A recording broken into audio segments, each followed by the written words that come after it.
You asked Tiger to solve. This deals with linear equations with one unknown. The final result is x equals 11.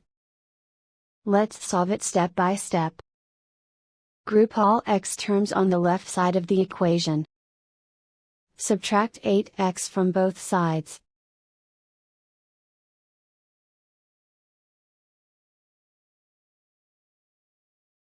Group all constants on the right side of the equation. Subtract 7 from both sides.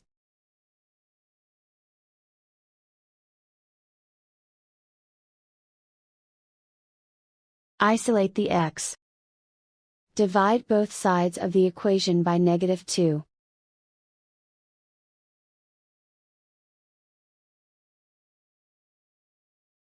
And so the final result is x equals 11.